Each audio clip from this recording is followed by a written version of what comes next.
Hello, good evening, everybody. This evening, we're going to talk about the Saudi L-1011 accident that happened a few years ago. It was 1980 in Riyadh, Saudi.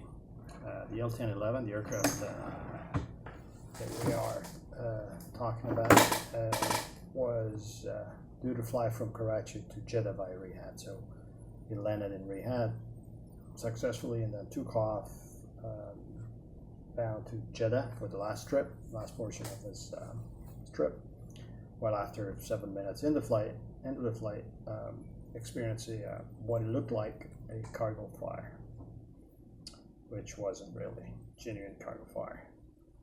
Captain Rightly, the 38 years old, pretty young captain, a lot of experience, but assisted by a first officer, 26-year-old, so younger than him, obviously, and a flight engineer, 42 years old guy, U.S. national, with pilot experience, but he lost his pilot license. Wasn't hired in Saudi as a pilot. I was rehired as a flight engineer after a training as a flight engineer itself in the different machines, among which 707 and finally the L-1011 TriStar. It was in charge of the flight engineer panel and checklist usage and ratings. As you know, in this three-man cockpit, that's what the flight engineer's mainly responsibility is. Decided to turn back RTB to Riyadh. That's exactly what they did. Successfully landed in Riyadh, went all the way down to runway 188, stopped, waiting for the fire assistance, which they came pretty quick. Approached the aircraft, the engines were still running. The fire was spreading inside the fuselage, although the the fire commander insisted and radioed the aircraft to shut the engines down, otherwise they couldn't approach the aircraft in the one door. They couldn't check the status of and extinguish the fire eventually. The engines kept running. At some point, they were shut down, and finally, the fire rescue personnel, the responders, could actually approach the aircraft, entered, and what they saw, unfortunately, was hell. It was too late for them. It took several minutes before they could actually enter the aircraft, and it was way too late. So what happened? A few passengers apparently brought their own butane gas-powered stove to heat up their tea. That's exactly what it did, and from there, the fire spread all over the back of the aircraft.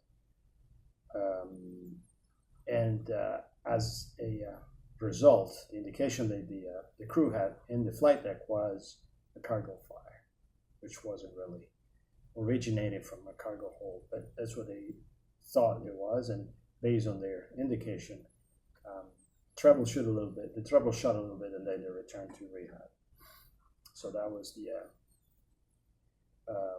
the failure that they encountered and responded to. Now, it's worth saying that the flight engineer suffered from dyslexia, so he couldn't actually read correctly the checklist.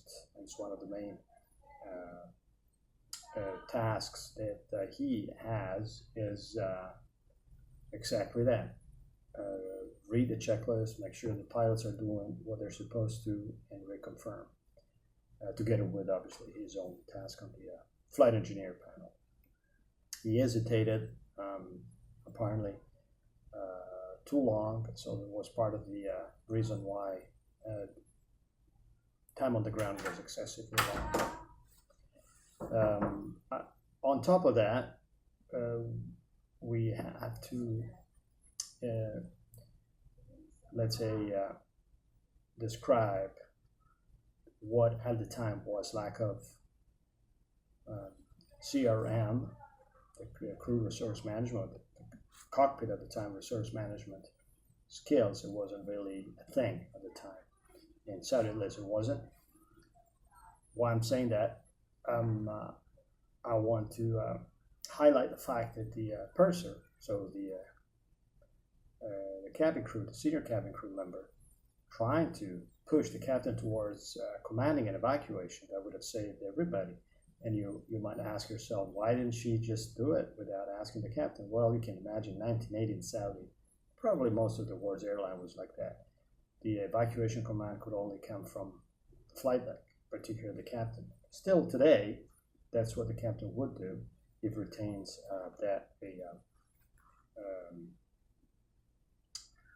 applicable for the situation. But these days, and since I remember, cabin crew have their own way of evacuating the passenger fuselage, the passengers, through their own decision based on their assessment. It could be smoke, like in this case, fire, structural damage, or in case they cannot get in touch with the pilots, and they can command evacuation based on their assessment, which is very reasonable, I would say. But those days, that wasn't a thing. There wasn't even a training episode, so it wasn't disseminated among the crew. Purser tried to push it. Captain didn't respond. Apparently, he froze, and the flame engulfed the whole aircraft and killed everybody. Actually, not the flames, but the toxic fumes that resulted from the flame, from the fire, killed everybody. That was found out as a result of autopsy conducted in non-Muslim passengers on board. Incapacitation was the cause of the first step towards sure that when you have fire as well.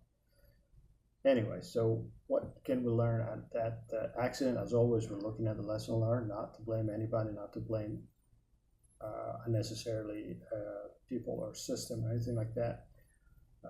These days we have procedures that really requirements, I would say, among all the civil aviation authorities, ICAO in premise, that require the airlines and all the entities to promote and train once a year at least, so-called joint CRM, joint crew resource management. It's not only the cockpit resource management, it's the whole crew. So not being nice to somebody, that's not a CRM. It's being able to coordinate in an effective and safely manner, in a few words. So you need to use your resources in such a way that you optimize the skills of each individual towards their task for a safe outcome. Not because you want to do it, not because you feel like it, but because you need to be safe and compliant. So in this case, it would have been applicable.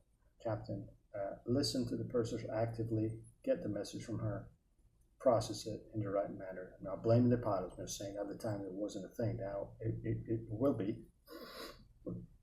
And once you process that message real quick, discuss it real brief, according to the situation with your crew members, and come out with the safest course of action. In that case, obviously, it goes without saying, would have been evacuation, command for the full aircraft, and get a better result.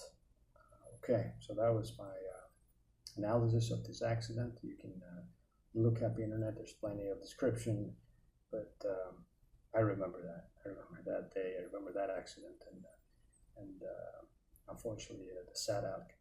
All right. Wish you a good evening.